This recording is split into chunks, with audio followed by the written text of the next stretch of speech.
Good afternoon. My name is Mike Emmerling, and I'm the founder of K-Neesio and the inventor of Noonie.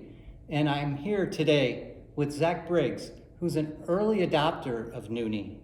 And we're here to talk with Zach and have him tell us his story about his experience with using Noonie. So Zach, I believe we met back in 2018. You were a freshman in college. You were excited about your first season as a collegiate high jumper. There was just one problem. You were unable to jump without pain.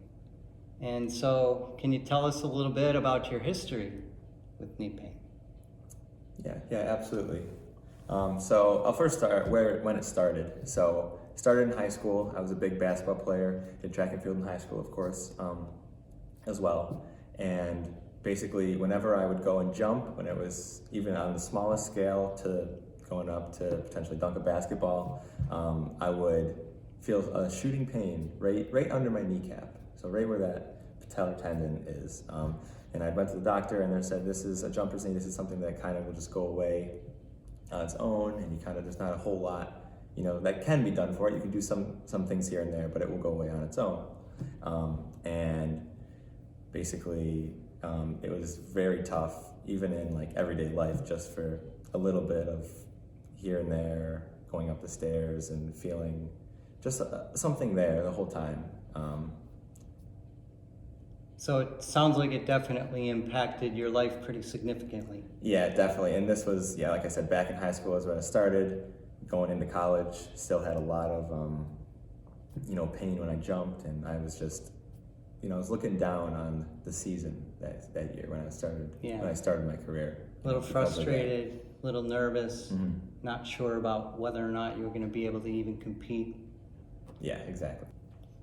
So as a last resort, your dad reached out to me and he was wondering if Noonie could help. And at the time, you were the first person with patellar tendonitis or jumper's knee to use the product. Can you recall where your head was at prior to that meeting? Yeah, I do remember, that time pretty like it was yesterday, really, because I was pretty frustrated and I was talking with my parents and I'm like, I'm starting this new career in college. I really want to be a successful jumper and I'm dealing with this pain on a daily basis. So I really was looking for something. Like I was willing to try things that were maybe out of the ordinary just in order to get some relief, in order to be the best high jumper I could be. Yeah, and I was super excited about the opportunity to help you, but we really didn't know what was going to happen that day. So we met in the lobby of the YMCA, and I recall watching you put Noonie on and then watching you head right into the gym. What happened next? So right after I walked into the gym, I started walking around, kind of testing out my knees, hopping around a little bit, seeing how it was, and I thought I would just go grab a basketball and go see what happened, So I did a layup. I was like, okay, I feel pretty good right now. I'm just gonna go. Next one I go up, pretty easily dunk the basketball. I hadn't been able to do that in a while, and then I land, and usually I have a lot of knee pain after this, especially after jumping as high as I can, putting a lot of power through the ground, and it wasn't there. It's just like a very slight sensation that was almost not there, and it was super surprising to me in the moment. I was very surprised. Right. And I recall you coming back, and the one thing that is a vivid memory for me was the big smile that you had. And that was an indicator, but we still didn't know exactly how things had went. But I was super excited about the fact that it had helped you. So after you came back from the gym with the big smile on your face and reported to us that you were able to dunk a basketball, how long had it been since you dunked a basketball? It had been months before I dunked a basketball without pain. So you're feeling pretty good? Yeah, I was feeling pretty good. All right. And so the next thing I recall is you went outside and you went for a little run. Can you tell us a little bit about that? Yep. So I walked outside the Y. I knew there was a little neighborhood right next door. So I thought I would just jog over there. So I started jogging a little bit, just feeling absolutely fine. I was already feeling a lot of euphoria from being in the gym just moments prior. And then I was like, well, let's pick up the pace a little bit. I started sprinting, something that also would potentially cause some knee pain, and it was still feeling good. And I kept going. I feel like I might have been gone for too long at that time. I may have been gone, I said it'd be like a couple minutes, but I was more like 5 to 7 minutes before I came back. Yeah, I remember that. It was a long wait Yeah, because we were anxious to see how it went. And again, I remember you walking back in to the lobby, and again, a big smile on your face. So you were definitely feeling pretty good at that moment. So after you came back from your run and were feeling no pain, you had come back from the gym, you were able to jump and dunk with no pain. You were definitely feeling pretty excited and ready to head off and begin your season as a collegiate high jumper. Can you share with us a little bit about your experience in your first season? Yeah, definitely. So my first season, it started off slow so I immediately implemented Noonie into my training regimen. So I would practice high jump 2 to 3 times a week, specifically just high jumping, and then I would be conditioning probably the other 3 to 4 days. And as a result of using Noonie, I didn't have the pain during practice.